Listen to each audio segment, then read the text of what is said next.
Hello exporters, क्या आप जानते हैं 31 मार्च के बाद आपको कुछ इंपॉर्टेंट डॉक्यूमेंट हैं जिन्हें अपडेट या रिन्यू कराना मैंडेटरी है। अगर आप इन डॉक्यूमेंट्स को अपडेट नहीं कराते हैं तो दोस्तों आप एक्सपोर्ट नहीं कर पाएंगे।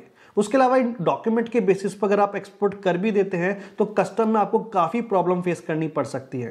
तो दोस्तों आज इस वीडियो में हम लोग बात करने वाले हैं ऐसे ही कुछ डॉक्यूमेंट्स के बारे में जिन्हें क्लोजिंग के बाद 31 मार्च के बाद आपको अपडेट या रिन्यू करना मैंडेटरी है। अगर आप हमारे चैनल पर नए, इस चैनल को जरूर सब्सक्राइब कीजिएगा, वीडियो को लाइक एंड शेयर कीजिएगा। मैं तुषार गुप्ता स्वागत करता हूं आपका हमारे यूट्यूब चैनल एग्जाम विद्या पर, जिसके माध्यम से हम आपकी हेल्प करते हैं आपके एक्सपोर्ट इंपोर्ट बिजनेस को सेटअप करने में, ग्रो करने में और लीगल कंप्लायंसेस में। चलिए चलते हैं आगे और जानते हैं उन डॉक्यूमेंट्स के बारे में जिन्हें आफ्टर 31 मार्च आपको अपडेट और रिन्यू करना मैंडेटरी है।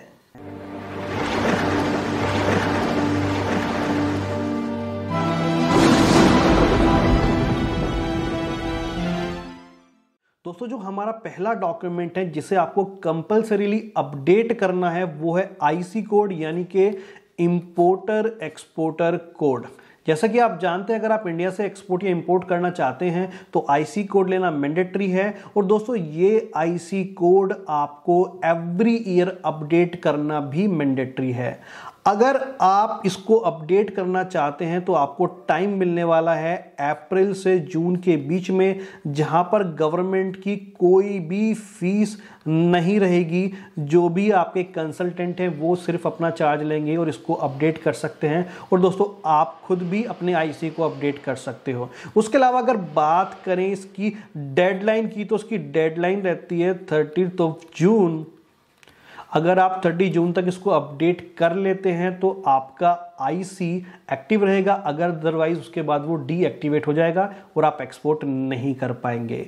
तो फ्रेंड्स अगर आपको अपना एक्सपोर्ट कंटिन्यूस रखना है, कोई प्रॉब्लम नहीं देखनी है यहाँ पर डॉक्यूमेंटेशन में लीगल वाइज, तो अपने आईसी कोड को जरूर अपडेट रखें। दोस्तों अगला डॉक्यूमेंट जो आपको अपडेट करना है 31 मार्च के बाद वो है लेटर ऑफ अंडरटेकिंग एलयूटी।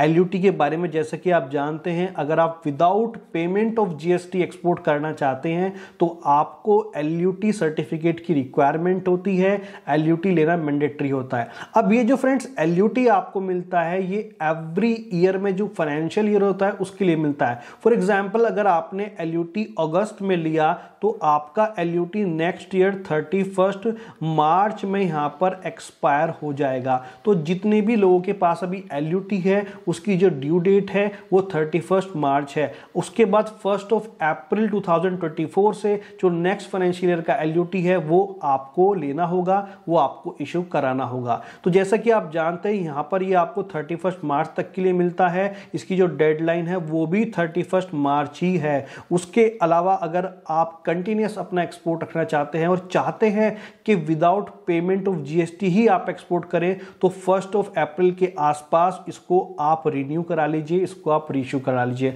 अगर आप ऐसा नहीं करते हैं तो आप without payment of GST export नहीं कर पाएंगे और जो भी आपका जीएसटी का रेट होगा, जो मेथड नंबर 1 होता है जिसमें आप जीएसटी पहले पेड करते हैं उसके बाद रिफंड लेते हैं, तो यहां पर वो एप्लीकेबल हो जाएगा और आपको यहां पर जीएसटी पेड करना पड़ सकता है। दोस्तों तो जो हमारा नेक्स्ट डॉक्यूमेंट है जिसे आपको अपडेट कराना है 31 मार्च के बाद वो है आरसीएमसी, यानी कि रजिस्ट्रेशन कम मेंबरशिप सर्टिफिकेट।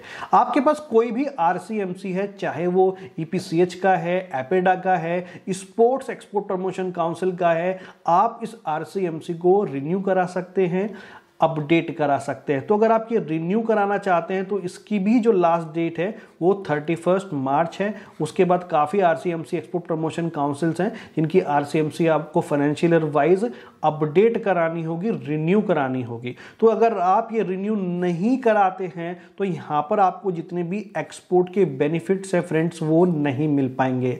तो आरसीएमसी भी एक इंपॉर्टेंट डॉक्यूमेंट है जिसे आपको 31 मार्च के बाद रिन्यू कराना होगा ताकि आपके एक्सपोर्ट ट्रांजैक्शंस में आपको कोई भी प्रॉब्लम फेस करनी ना पड़े। उसके अलावा कुछ अदर डॉक्यूमेंट्स भी हैं जिन्हें आप जरूर चेक कर लें, जैसे आपका डिजिटल सिग्नेचर। ऐसा कंपलसरी नहीं है कि वो 31 मार्च के बाद ही रिन्यू होता है, पर डिजिटल सिग्नेचर की भी एक लाइफ होती है 1 ईयर 2 ईयर। तो आप देख लीजिए आपका जो डीएससी या डिजिटल सिग्नेचर है, ज्यादातर लोग ध्यान नहीं दे पाते उस पर, तो वो एक्सपायर ना हो गया हो। अगर एक्सपायर हो गया है तो उसे भी आप रिन्यू करा लीजिए। उसके अलावा आईएसओ सर्टिफिकेट के जो एनुअल ऑडिट्स होते हैं वो भी आपके जो 31 मार्च है उसके बाद ज्यादातर एनुअल ऑडिट्स होते हैं, तो वो भी आप करा सकते हैं। अगर आपका आईएसओ एक्सपायर हो गया है तो उसे भी आप यहां पर रिन्यू करा सकते हैं। उसके अलावा फ्रेंड्स, अगर कोई ईबीआरसी पेंडिंग है आपकी एक्सपोर्ट ट्रांजैक्शन में एक्सपोर्ट बिल के अगेंस्ट, तो उस ईबीआरसी को भी यहां पर आप इशू करा सकते हैं। अपने जितने भी कस्टम से रिलेटेड